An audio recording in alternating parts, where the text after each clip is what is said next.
Alors, 3, 4.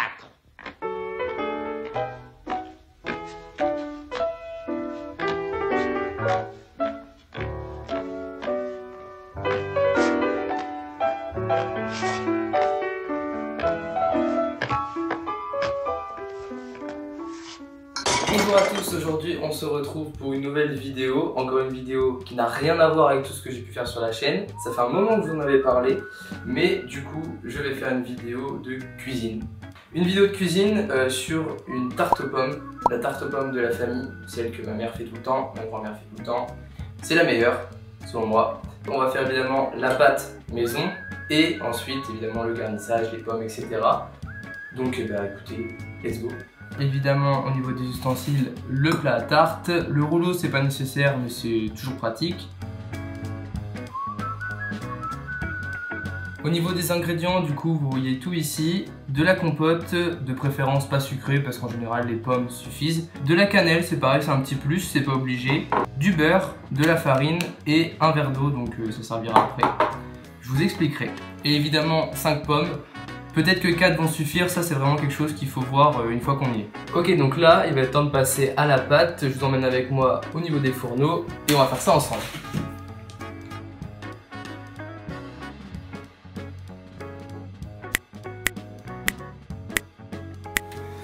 Alors du coup pour la pâte c'est assez simple, c'est 100 g de beurre, 200 g de farine, un tout petit peu de sucre ou de sel, ça dépend si vous voulez faire une tarte salée ou sucrée.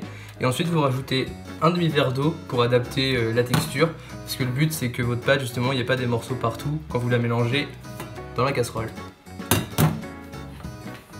Ok, donc je viens d'allumer le feu histoire que ça chauffe un petit peu. Donc là on va faire fondre le beurre, donc je vais mettre uniquement 80 g parce que je vais pas faire une tarte non plus énorme. Et au niveau de la farine je vais mettre que 160 g. Je pense que je vais quand même avoir trop de pâte, mais bon c'est pas grave, au pire je m'en resservirai pour après.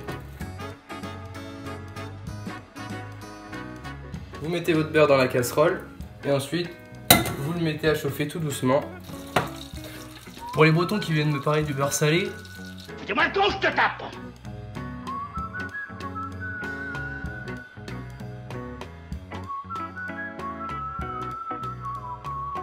votre beurre est bien fondu, hop, vous retirez ça, vous essayez de ne pas en mettre partout, et vous pouvez mettre votre farine. Et donc là, on va arriver sur ce que je vous disais tout à l'heure, on a une pâte qui part en morceaux, voilà. Ça c'est normal, c'est tout l'intérêt de l'eau qui va venir juste après.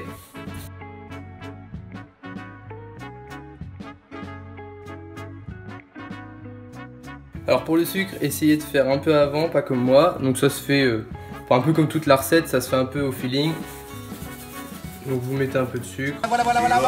Geste mesuré, on garde le sens de la mesure. C'est là qu'il va falloir mettre le demi-verre d'eau. Alors, c'est pareil, hein, ça c'est au feeling.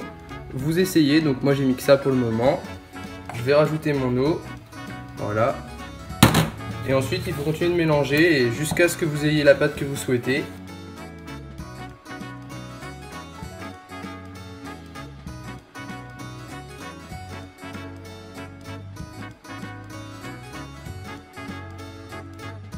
Donc là vous voyez, la pâte elle fait pas de morceaux sur la casserole.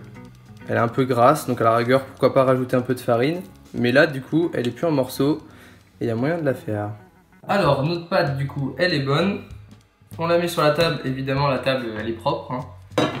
Et je suis allé aussi mettre le four à 180 degrés histoire que ça préchauffe. Et le but ça va être de mettre uniquement la pâte dans le four pendant que justement je coupe les pommes, etc.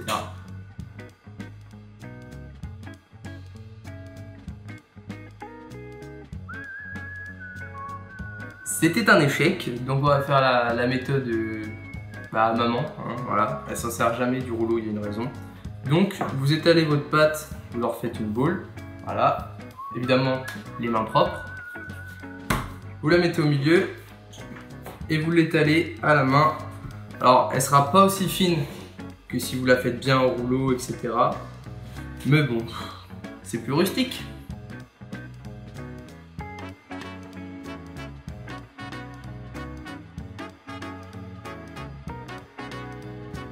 Bon, donc du coup, une fois que vous avez réussi enfin à faire une pâte à peu près correcte, qui a l'air assez épaisse pour supporter les pommes, etc.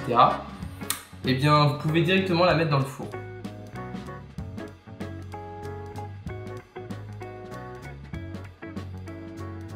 Donc pour le moment, je vais la mettre 10 minutes, mais évidemment, il faut faire attention. Et une fois que c'est là-dedans, ben, vous allez la laisser préchauffer tranquillement. Ah! Et merde, le plat est trop grand. Maintenant, épluchage de pommes pendant que du coup la pâte est dans le four.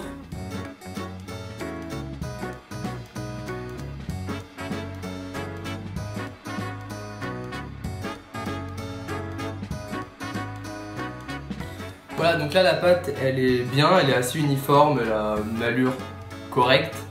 Donc on va finir de couper les pommes en tranches et on va pouvoir faire l'assemblage. Pour les tranches, voilà, il faut faire ce genre d'épaisseur là. Je sais pas si ça se voit bien à la caméra, mais bon, de toute manière, c'est vous qui décidez. Si vous voulez mettre des pommes comme ça, vous mettez des pommes comme ça.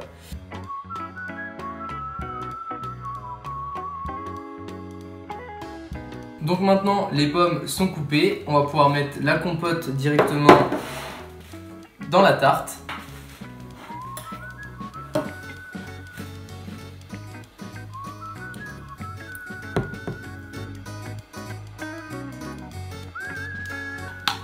Voilà, du coup vous avez mis votre compote, vous avez essayé de l'uniformiser un peu partout, et là vous allez devoir placer toutes les pommes.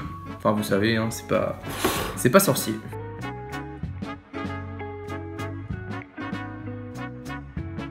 Donc finalement pour la quantité que je vous ai donnée tout à l'heure au niveau de la pâte, ça semble correct, et au niveau des pommes, je pense qu'il y a une bonne pomme en trop.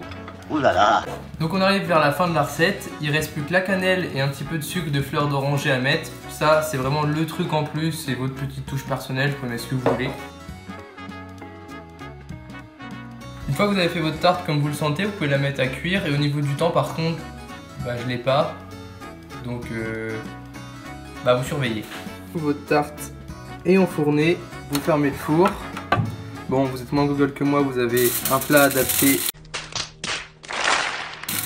à la taille de votre four. Et on va partir du coup à 180 degrés, les deux niveaux, pendant... Voici la tarte aux pommes de ma famille.